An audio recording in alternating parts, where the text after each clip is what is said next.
So now we're going to shift gears a little bit. There is a pretty intense controversy, one I find very interesting, that has swirled and it continues to swirl around the nation's most popular podcaster, the comedian Joe Rogan. It was due to comments that we're about to show you 4 or 5 days ago when he was speaking about the decision by the House Republicans to remove Ilhan Omar from the House Foreign Affairs Committee as a result of comments she made that many House Republicans and many House Democrats believed were anti-Semitic. He was essentially defending Ilhan Omar, saying he thought it was unnecessary to remove her or unjustified to remove her. And his guest who agreed with him on that was Crystal Ball, the longtime Democratic Party commentator who is now much more independent. She hosts a very popular podcast called Breaking Points with Sagar and Jetty. That was his guest. And what Joe Rogan said offended huge numbers of people, including people who have made their careers, built their careers by opposing cancel culture and by arguing that comedians should be allowed to tell jokes without having their reputations destroyed over it, even if those jokes offend minority groups. Now, just to underscore the point before we get to the Rogan video, I want to show you a part of the Netflix special that the comedian Dave Chappelle did that you may recall caused a great deal of controversy as well. He wasn't accused of being anti-Semitic, although he was subsequently accused of that because of a recent monologue that he did on Saturday Night Live. But on this Netflix special in 2021, the allegation was that the jokes he told were transphobic. They made him transphobic. There were all kinds of demands that Netflix pulled this special. There was a walkout by Netflix employees. And I want to remind you of what he said, the jokes he told, how aggressive they were in mocking the LGBT community and the trans community. Let's listen to what he said. And they've canceled people that are more powerful than me. They canceled J.K. Rowling. My God, J.K. Rowling wrote all the Harry Potter books by herself. She sold so many books, the Bible worries about her. And they canceled her because she said in an interview, and this is not exactly what she said, but effectually, she said, gender was a fact. And then the trans community got mad as shit. They started calling her a TERF. I didn't even know what the fuck that was. But I know that trans people make up words to win arguments. So I looked it up. TERF is an acronym. It stands for Trans Exclusionary Radical Feminists. This is a real thing. This is a group of women that hate transgender. They don't hate transgender women, but they look at trans women the way we blacks might look at blackface. It offends them. Like, ooh, this bitch is doing an impression of me. Now, I shouldn't speak on this because I am not a woman, nor am I a trans. But as we've established, I am a feminist. That's right. I'm Team TERF. I agree. I agree, man. Gender is a fact. You have to look at it from a woman's perspective. Look at it like this. Caitlyn Jenner, whom I've met, wonderful person. Caitlyn Jenner was voted Woman of the Year. Her first year as a woman. Ain't that something? Beat every bitch in Detroit. She's better than all of you. Never even had a period. Ain't that something? Oh, I'd be mad as shit if I was. So in that 1 minute and 22 second clip, Dave Chappelle packed pretty much every trope there is about the trans community. And he even went further. He said, trans people like to make up terms, invent terms to victimize themselves. He said, essentially, there's really no such thing as a trans woman. It's kind of a construct because gender is a fact. It's more like blackface, men pretending to be women. I mean, every single possible thing that he could have said that from the trans perspective, the perspective of trans people, not all of them, but their loudest advocates, that constitutes transphobia, he said. Not just in this 1 minute, 22 second clip, but throughout the show. And there was a big controversy about that. Is Dave Chappelle bigoted? Is he transphobic?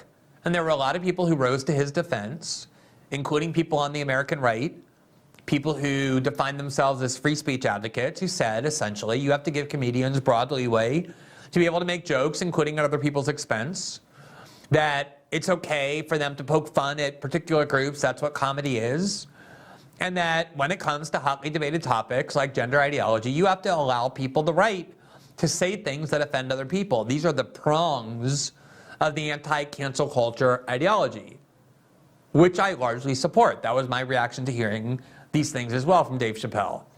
Not necessarily that I agreed with everything that he said, that I agreed with every view he expressed there. To that's a separate issue, but that he's not somebody who needs to be now effectively removed from political life. He doesn't need to be forced to apologize. He doesn't need to have his Netflix show canceled or other ways of punishing him activated, because we want to foster free inquiry and the ability to speak freely, even if it was offensive to the trans community, which absolutely it was. There's no question. Most, if not all of that, was highly offensive to the trans community, and a lot of people defended Dave Chappelle because they're associated with that faction that says we're against cancel culture. We want comedians to speak freely. Now, I'm going to show you the clip that got Joe Rogan into hot water. It was very similar, the reaction, that he made a joke at the expense of a minority group. He said things that played into longstanding tropes about that group. People in that group got offended and angry, as they often do when you say these things. And yet, the group, though, that he made jokes about and spoke about using tropes and that made them angry, the minority group, was not trans people, but Jewish people. And the reaction was much different from a lot of people, especially people who have long defended Dave Chappelle and others accused of other kinds of bigotry, but who suddenly switch, it seems to me, how they think about these things when the minority group being mocked is not other people's groups, but their own. So let's listen to what Joe Rogan had to say. And again, the context was that they were talking about whether it was justifiable to remove Ilhan Omar from her position on the House Foreign Affairs Committee. And this is what he said. Sitting next to Ilhan Omar, where she's apologizing for talking about it's all about the Benjamins. Yeah. Which is just about money. She's talking about she money. shouldn't have apologized. I'll go ahead and that's say not an it. anti-Semitic statement. I don't think that is. It's about Benjamins or money. You know, the idea that Jewish people are not into money is ridiculous. Listen. That's like saying Italians aren't into pizza. Okay, so Crystal Ball spent about a minute. Maybe we can pull this up. I think it's helpful to hear what she has to say if we can load that in. So I want to play the part of Crystal Ball that comes. I don't think we have that. Maybe we can get that in there. But what Joe Rogan is saying here is he's using an age-old trope about Jewish people, namely that Jewish people like money. They like to make money. They're motivated by a desire to make money. Similar to Dave Chappelle's using tropes about trans people. Now, I absolutely understand if you're a trans person, you're going to find what Dave Chappelle said more offensive because they're talking about your community. They're talking about you. And I also understand why, if you're a Jewish person, as I am, you would find Joe Rogan's comments more offensive because he's making a joke not at other people's expense, but at your expense. But on some level, there have to be standards for how we think about these issues, regardless of which particular group is the one being ridiculed or mocked in some way. Unless you want to say, and I haven't heard anybody say this, although I have a feeling this is at the heart of some people's reactions, that mocking Jewish people is something way more dangerous than mocking other kinds of groups, other certain groups. Because mocking Jewish people with anti-Jewish tropes has proven throughout history to be far more dangerous than mocking other groups. I'm not really sure that's a viable case. Clearly, black people throughout history have suffered extreme amounts of injustice and degradation. I don't know how you can start measuring that kind of oppression. Gay men have as well. Other ethnic minorities have, religious minorities have. Not just in terms of social stigma, but violence being used against them. So I think you're on very thorny territory when you start trying to distinguish it that way. Well, it's okay to mock the hell out of these groups, but not this one. So maybe that's not what was at play.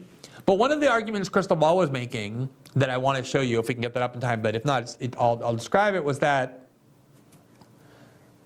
we'll probably have it for you, but in any sense, what she was basically saying was the following, and I think this is a very important point, was that what Ilhan Omar said that Joe Rogan was defending here, that got her kicked off the House Foreign Affairs Committee, and remember, I was heavily involved in that incident because it was my comment to which she was referring, to which she was responding when she said it's all about the Benjamins, was that I had remarked that Kevin McCarthy on the fact that Kevin McCarthy had just threatened Ilhan Omar as well as Rashida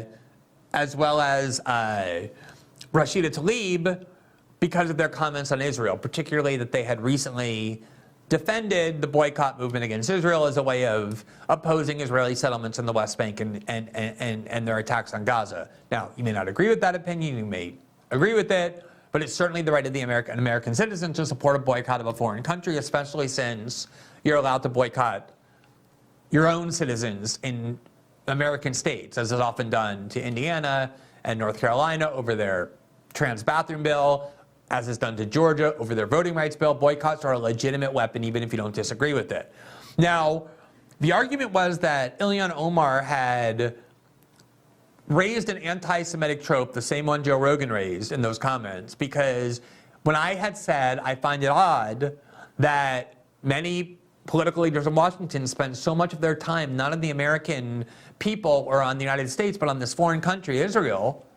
It's odd, isn't it, how much that takes up of our time, how much of our foreign leaders go around trying to limit the discourse around this foreign country. We recently showed you how laws get passed in many red states that bar people who want contracts with the states from supporting the boycott of Israel, or have to affirmatively vow that they don't support a boycott of Israel in order to be qualified for government contracts. Laws that, thankfully, every court that's looked at has said is a violation of the First Amendment free speech clause. But it's notable that American politicians spend their time banning American citizens from criticizing Israel. It obviously occupies a major place in our politics in a way that's treated much differently than other countries. And when I noted that, Ilhan Omar said it's all about the Benjamins, baby. That was the comment that really launched the argument that she was anti-Semitic. And the argument was the same one used against Joe Rogan, which is that she is invoking an anti-Semitic trope, namely that Jews are aligned with money. Now, the reality is what she was actually doing was simply saying the reason that so many American politicians are deferential to Israel is because there's a very powerful lobby in Washington, the Israeli lobby, that is well financed. And there's many other lobbies that are well financed. The pro-abortion lobby, Wall Street, big tech, the NRA, they all have a lot of money behind them. And in Washington, money speaks. That's a very common observation to make. It cannot be the case that you're allowed to talk about the influence all of those lobbies wield, but then suddenly you're not allowed to talk about this one specific lobby, the Israel lobby, even though it's clearly very powerful, AIPAC and the rest, because somehow you're relying on anti-Semitic tropes to do that. It's very common to talk about that. You cannot place off limits one lobby by saying that it's automatically anti-Semitic to talk about the power that lobby wields as a result of its financing. So let's show the crystal ball response to when Joe Rogan said that, where she makes that argument as well. Let's bring that up.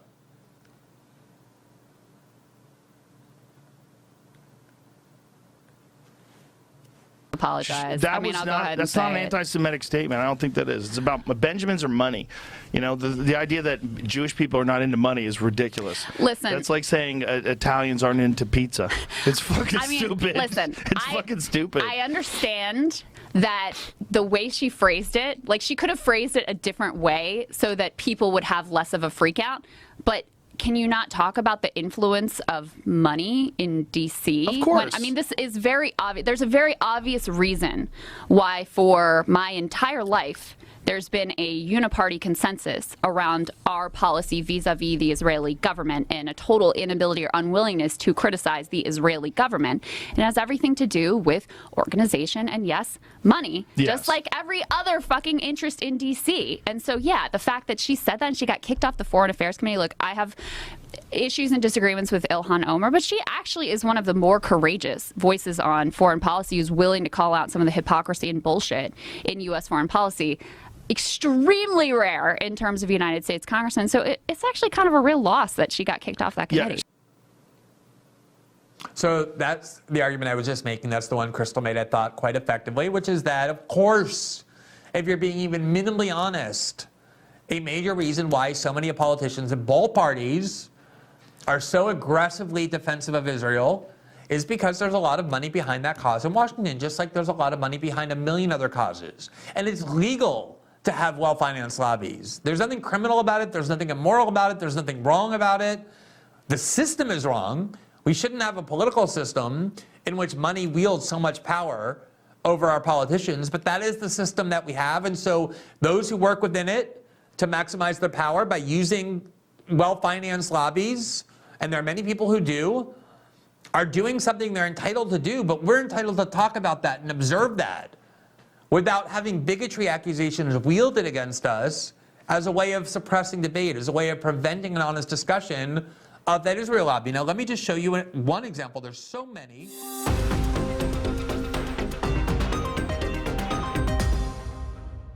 Thanks for watching this clip from System Update. Catch our full shows for free, live weekdays at 7 p.m. Eastern on Rumble, and join our locals community at greenwald.locals.com for all of my written journalism, exclusive after-show Q&As, and more.